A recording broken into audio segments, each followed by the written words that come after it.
Episode की शुरुआत मिचिरो से होती है, जो ग्योको का वाटर प्रिजन तोड़कर उसे बाहर निकल जाता है और कहता है ये नीडल्स मेरे शरीर को सुन कर रही है, जबकि मैं वाटर फोर्ट से बाहर निकल चुका हूँ। तभी मिचिरो देखता है कि कोदेक्सो घायल जमीन पर पड़ा है और डिमन मछलियाँ कोदेक्सो की तरफ बढ़ रही होती है।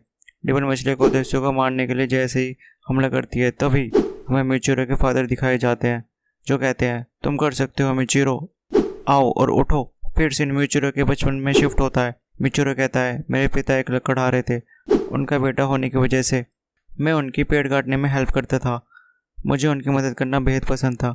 फिर मिचिरो की माँ दिखती है जो बहुत बीमार होती है और मिचिरो उनसे कहता है कि माँ आप ठीक हो जाओगी, पिताजी हर्ब्स लेने गए हुए हैं। पर उसकी माँ का टेम्परेचर काफ़ी हाई होता है और मिचिरो अपनी माँ पर एक और कंबल रख देता है, मगर उसकी माँ को तब भी ठंड लग रही होती है। वहीं दूसरी तरफ मिचिरो के फादर हर्ब्स जमा करते करते पहाड़ी से गिर जाते हैं। उस दिन मिचिरो के माँ बाप दोनों की मौत हो जाती है। मिचिरो कहता है 10 साल की उम्र में ही मैं अकेला हो गया। तभी मिचिरो को कोई आवाज़ लगाता है तो वह कहता है नहीं नहीं, मैं अकेला नहीं हूँ, मेरा एक जुड़वा भाई भी है, मेरा बड़ा भाई जिसका नाम यूचिरो है। यूचिरो मिचिरो से कहता है दूसरे लोगों पर दया करने से कोई फायदा नहीं है, अगर तुम किसी की हेल्प करते हो तो इसका कोई मतलब नहीं होता। तो मिचिरो कहता है तुम गलत हो, लोगों की हेल्प करना बताता है कि तुम कितने अच्छे इंसान हो, पिताजी ने भी यही सिखाया है। मिचिरो कहता है तुम उस आदमी की बात का भरोसा कर रहे हो जो खुद किसी की मदद करते हुए मर गया। मिचिरो कहता है तुम ऐसे क्यों कह रहे हो, पिताजी हमारी माँ को बचाना चाहते थे। यूचिरो कहता है माँ की हालत किसी भी हद से ठीक नहीं होने वाली थी, पिताजी बिल्कुल गधे थे, अगर वो तूफान में बाहर नहीं जाते तो हम उस दिन केवल अपनी माँ को खोते, ना कि पिताजी को भी। यूचिरो कहता है तुम ऐसा मत बोलो, तुम अब बहुत बोल रहे हो। तो यूचिरो कहता है मैं तो बस सच बोल रहा हूँ, तुम बहुत तेज बोल रहे हो, अपनी आवाज नीचे करो वरना जंगली सुअर आ जाएंगे। तुम्हें पता है मिचिरो में म्यू को मुनाओ से लिया गया है, जिसका मतलब नकारा होता है। ये कन्वर्सेशन बिल्कुल पॉइंटलेस है, जो बीत गया वो बीत गया, उसको बदला नहीं जा सकता। और मिचिरो में म्यू का मतलब म्यूमी भी होता है, इसका मतलब होता है बेमतलब। ये सुनकर मिचिरो हताश हो जाता है और कहता है मेरे भाई की जुबान तीखी है, जब मेरे पास कोई यादें नहीं थी तो मुझे लगता था शायद मैं मेरे भाई जैसा ही हूँ, उसके साथ अकेला रहना दम घुटने जैसा था, मुझे लगता था वो मुझे पसंद नहीं करता। मौसम बीत गया और बसंत आ गया। फिर मिचिरो यूचिरो से कहता है भाई मैं पानी भरने जा रहा हूँ। यूचिरो कहता है मुझे यकीन नहीं होता तुमने अब तक ये काम नहीं किया। पानी भरते भरते मिचिरो को एक औरत दिखती है, वो कहती है कि मैं मास्टर की वाइफ हूँ, वो पहाड़ों के पीछे से हमसे कुछ डील करने आई थी, मगर मेरे भाई ने अपने कड़वे शब्दों से उस औरत को वहां से भगा दिया।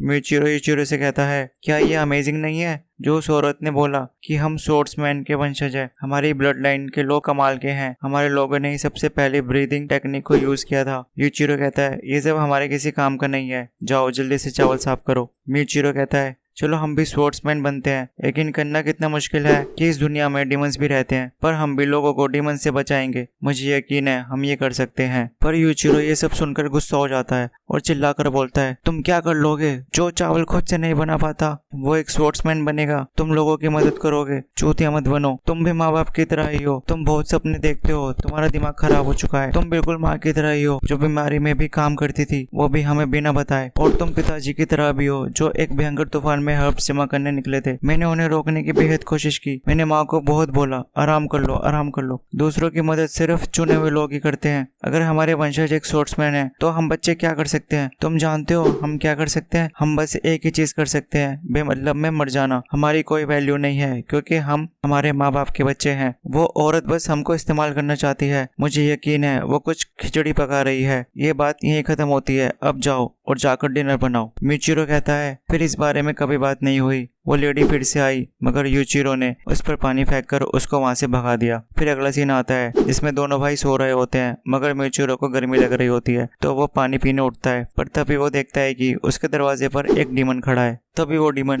मिचिरो पर हमला कर देता है मगर यूचिरो सामने आकर उसको बचा लेता है, मगर यूचिरो का हाथ कट जाता है जिसकी वजह से उसको काफी दर्द हो रहा होता है और वो बहुत चिल्ला रहा होता है। दोनों भाई कमरे के कोने में छिप जाते हैं तो वो डीमन कहता है तुम बहुत चिल्लाते हो, चुप हो जाओ, कोई गड़बड़ मत करो, तुम्हारे जैसे गरीब लकड़हारे किसी काम के नहीं होते, तुम रहो या ना रहो किसी को कोई फर्क नहीं पड़ता, तुम्हारी जिंदगी एकदम बेकार है। तभी वो डीमन दोनों भाइयों पर हमला कर देता है पर सब कुछ रेड हो जाता है। फिर अगले सीन में हम देखते हैं कि मिचिरो ने उस डीमन को मार दिया होता है फिर सुबह होती है तो वो डीमन राग बन जाता है और मिचिरो अपने झोपड़े की तरफ वापस जाने लगता है, मगर उसके शरीर में इतनी जान नहीं होती। तो वो धीरे धीरे रेंग रेंग कर अपने भाई यूचिरो के पास पहुंचता है। यूचिरो में अभी भी जान बाकी होती है। वो भगवान बुद्ध से मिचिरो को जिंदा रखने की भीख मांग रहा होता है, जिसे सुन मिचिरो की आंख में आंसू आ जाते हैं। फिर सीन प्रेजेंट में आता है जहाँ मिचिरो कहता है म्यूगेन का मतलब है लिमिटलेस, और ये बोलने के बाद वो अपनी मिस्ट ब्रीदिंग फोर्थ फॉर्म से डीमन मछलियों को मार देता है और कोदेस्तु को बचा लेता है। कोदेस्तु कहता है प्लीज हागा नेजुका की मदद करो, स्वॉर्ड को बचा लो। तभी ग्यो को दिखता है